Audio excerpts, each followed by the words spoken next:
Robert Mitchum finalmente rompe el silencio sobre Marilyn Monroe. Robert Mitchum nació como Robert Charles Durr Mitchum el 6 de agosto de 1917 en Bridgeport, Connecticut. Provino de orígenes humildes. Sus primeros años estuvieron marcados por dificultades. Su padre murió en un accidente ferroviario cuando Robert era apenas un niño pequeño, dejando a la familia luchando para salir adelante.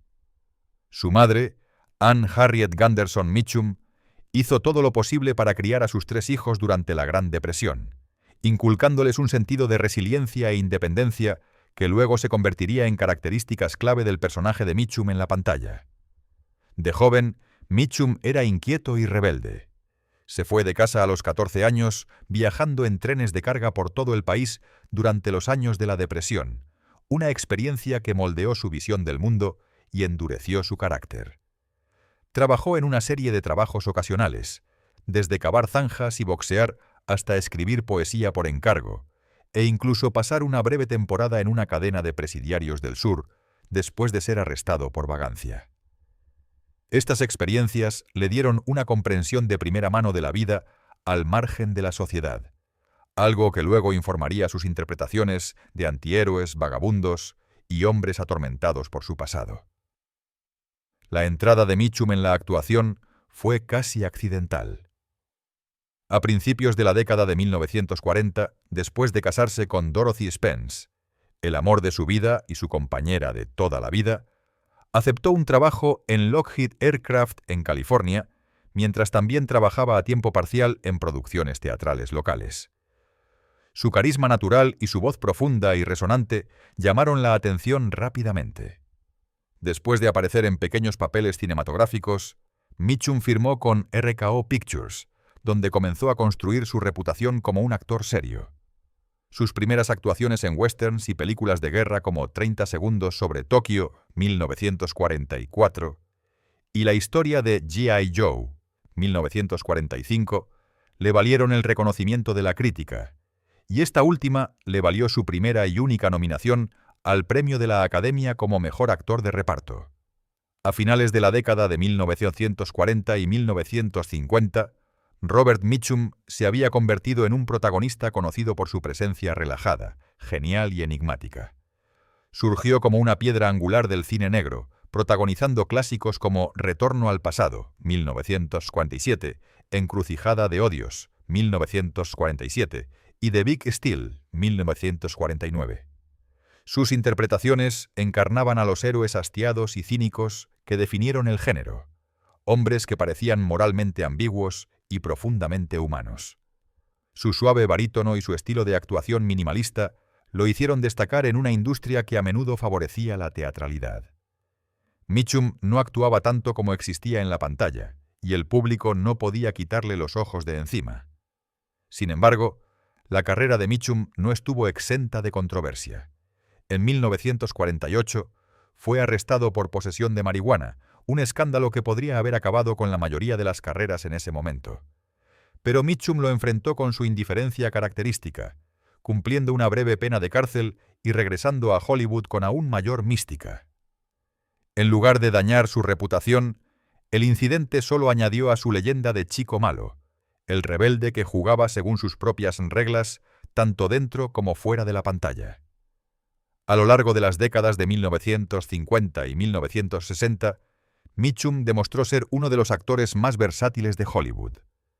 Protagonizó una diversa gama de películas, desde westerns como Río sin retorno, 1954, con Marilyn Monroe, hasta thrillers psicológicos como La noche del cazador, 1955, en la que su escalofriante interpretación del predicador asesino Harry Powell sigue siendo una de las actuaciones más aterradoras de la historia del cine.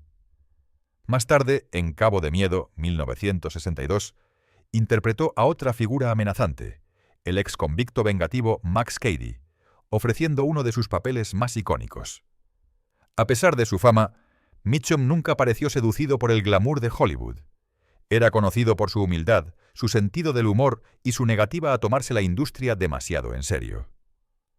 Los coprotagonistas a menudo comentaban que Mitchum podía quedarse dormido entre tomas y luego ofrecer una actuación impecable en el momento en que las cámaras comenzaban a rodar. Debajo de su exterior robusto había un hombre de inteligencia y sensibilidad, profundamente devoto de su familia y apasionado por la música. Incluso grabó 2 álbumes propios, uno de música calipso y otro de baladas country, mostrando su voz rica y melódica. Con el paso de los años, Mitchum hizo una transición elegante a papeles de personaje, demostrando que la edad no podía disminuir su imponente presencia en la pantalla. Apareció en películas aclamadas como La hija de Ryan, 1970, Los amigos de Eddie Coyle, 1973, y Adiós, muñeca, 1975, donde revisó el arquetipo del cine negro con un brillo hastiado. Sus últimas actuaciones importantes, incluido su papel en Deadman, 1995, sirvieron como tributos apropiados a un hombre que había vivido y respirado el cine durante más de 5 décadas. En el otoño de 1933, cuando el aire fresco del otoño barrió el campo de Delaware, Robert Mitchum, de 16 años, se encontró con la chica que se convertiría en la mayor constante en su vida, Dorothy Spence, de 14 años. Su encuentro tuvo lugar en un pozo para nadar local cerca de Camden, Delaware, un lugar de reunión popular para los jóvenes del vecindario. Mitchum, ya un adolescente inquieto y rebelde conocido por su ingenio y espíritu errante, se sintió inmediatamente atraído por la inteligencia tranquila y el encanto natural de Dorothy. Ella poseía una gracia saludable de pueblo pequeño que contrastaba con la naturaleza más impredecible de Mitchum. Sin embargo, esa misma diferencia lo fascinó. Dorothy no solo era bonita, sino también sensata y reflexiva, cualidades que luego servirían como ancla para la turbulenta carrera de Mitchum y su personalidad más grande que la vida. Dorothy era compañera de escuela del hermano menor de Mitchum, John, una conexión que hizo que su presentación fuera aún más fortuita. De hecho, ella había salido brevemente con John antes de que Mitchum entrara en escena, un detalle que divirtió y avergonzó al hermano menor, pero nunca causó ninguna tensión duradera entre ellos. La familia Mitchum estaba muy unida y llena de personalidades fuertes, y la entrada de Dorothy en su órbita trajo una especie de equilibrio suave. Desde el momento en que Mitchum la conoció, quedó prendado. Amigos y familiares recordaron más tarde que hablaba de Dorothy con una intensidad rara para su edad. A pesar de su exterior duro y su actitud despreocupada, ya estaba mostrando signos de profunda lealtad e idealismo romántico. Cuando Mitchum dejó Delaware para ir a California en 1934, él y Dorothy habían formado una relación seria, una que había madurado mucho más allá de un romance adolescente. Él estaba persiguiendo oportunidades en la costa oeste, primero trabajando en trabajos ocasionales y eventualmente derivando hacia la actuación, mientras que Dorothy se quedó para terminar la escuela. Era una estudiante brillante y disciplinada, que sobresalía en sus estudios antes de asistir a la universidad en Filadelfia. Su relación sobrevivió a los desafíos de la distancia, la incertidumbre y la Gran Depresión, un testimonio de su vínculo emocional y fe mutua. Mitchum le escribía a menudo, sus cartas llenas de humor y anhelo. Dorothy, a su vez, lo apoyó a través de sus palabras de aliento, incluso cuando su futuro parecía inestable y sus cartas insinuaban dificultades y dudas sobre sí mismo. Después de varios años de devoción a larga distancia, Robert Mitchum y Dorothy Spence se casaron el 16 de marzo de 1940. La ceremonia fue un asunto modesto que se llevó a cabo no en una gran iglesia o juzgado, sino en la cocina de un pastor metodista en Dover, Delaware. No hubo fanfarria, ni atuendo elegante, ni glamour de Hollywood. Solo 2 jóvenes prometiendo sus vidas el uno al otro con sinceridad y esperanza.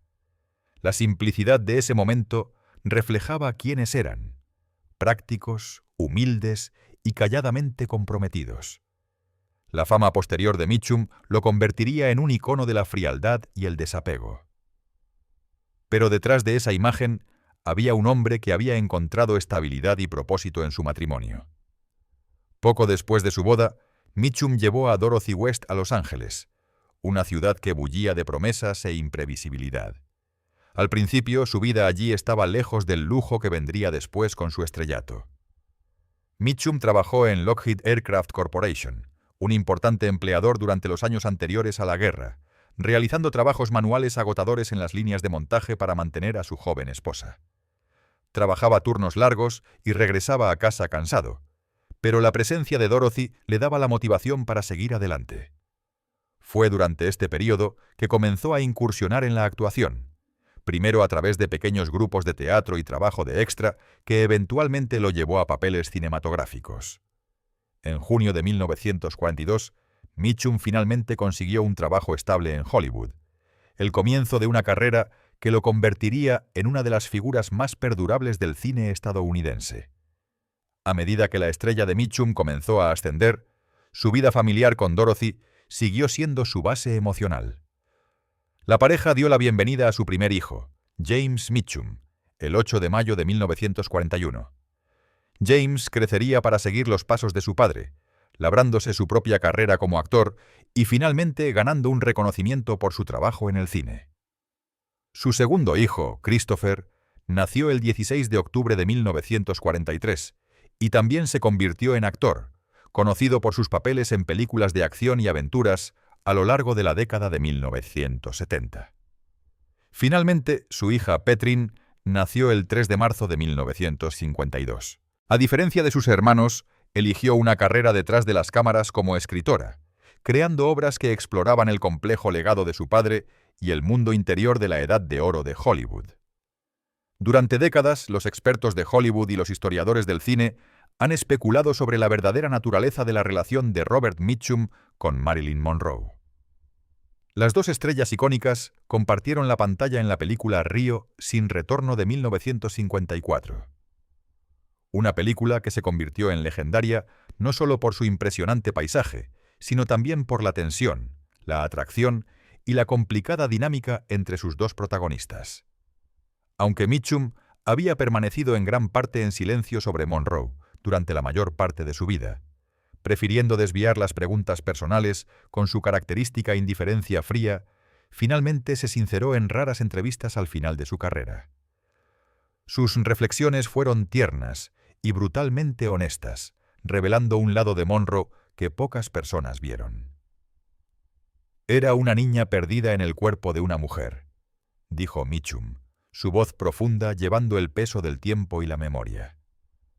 La gente veía el cabello rubio, las curvas, la forma de caminar, pero por dentro estaba aterrorizada la mayor parte del tiempo. Quería amor, pero Hollywood solo sabía cómo venderla. Las palabras de Mitchum atravesaron el glamour que rodeaba a Monroe, pintando una imagen de una mujer que era a la vez frágil y ferozmente decidida. Recordó cómo en el set de Río sin retorno, Monroe a menudo luchaba con las exigencias del rodaje. La película fue físicamente agotadora, filmada en la fría naturaleza salvaje canadiense con rápidos de ríos peligrosos y clima impredecible. Pero Mitchum señaló que sus mayores batallas no fueron con la naturaleza, sino con sus propias inseguridades. Tenía miedo de ser reemplazada, continuó. En cada toma, en cada escena, le preocupaba que no fuera lo suficientemente buena. Se podía ver en sus ojos. Necesitaba tranquilidad todo el tiempo, y el sistema de estudio no se lo daba. La trataban como un producto, no como una persona.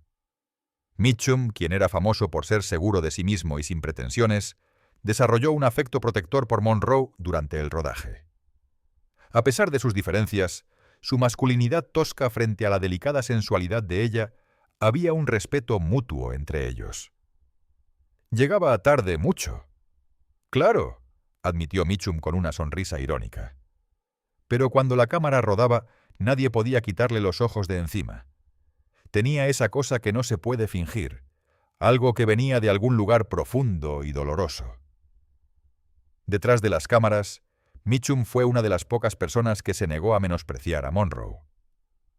«Yo no la menospreciaba», dijo. «Todos los demás la trataban como si fuera tonta, pero no lo era. Era inteligente, simplemente dañada». Habló de cómo a veces ella le confiaba cosas entre tomas, contándole sobre sus luchas con la fama, su infancia problemática y la soledad que la atormentaba a pesar de ser la mujer más deseada del mundo. «Me dijo una vez», recordó Mitchum en voz baja, que ser famosa se sentía como estar atrapada en una caja de cristal.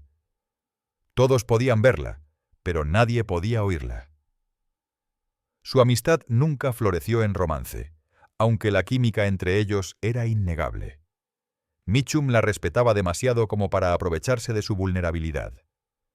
No iba a ser otro tipo que la usara, dijo. Ya había tenido suficiente de eso. Necesitaba un amigo, no otro hombre con una segunda intención. Su tono, incluso años después, transmitía un rastro de tristeza, tal vez por lo que ella soportó, o tal vez por lo que podría haber sido si Monroe hubiera encontrado más personas como él en su vida.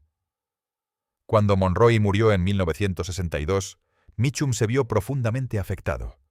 Rara vez habló de ello públicamente, pero en conversaciones privadas expresó su desilusión con la crueldad de Hollywood. «La mataron», dijo sin rodeos. «No con una pistola o un cuchillo, sino con presión, con mentiras, con soledad. Ella les dio todo, y ellos lo tomaron todo hasta que no quedó nada». Sus palabras reflejaban no solo dolor, sino un resentimiento hacia una industria que consumía a sus estrellas más brillantes. En sus últimos años, Mitchum a menudo reflexionó sobre lo incomprendida que era Monroe en realidad. «Ella no era estúpida y no estaba loca», dijo. «Simplemente era demasiado gentil para un mundo que quería que fuera de acero». Sus recuerdos de ella no eran los típicos cuentos de escándalo o chismes que rodeaban el nombre de Monroe. Estaban arraigados en la compasión, la comprensión y un raro sentido de la humanidad. «Si la gente la hubiera tratado como a una persona en lugar de una fantasía», dijo, «podría seguir aquí». A través de su honestidad tardía, Robert Mitchum reveló el complejo lado humano de Marilyn Monroe, una mujer que anhelaba amor y aceptación en una industria construida sobre la ilusión. Sus palabras, décadas después de su muerte, sirvieron como tributo y advertencia de que incluso las estrellas más radiantes pueden ser destruidas por la misma luz que las hizo brillar. Fumador empedernido de toda la vida, Mitchum murió mientras dormía a las 5:15 del 1 de julio de 1997 en su casa de Santa Bárbara, California, debido a complicaciones de cáncer de pulmón y enfisema. Su esposa durante 57 años, Dorothy, estaba a su lado.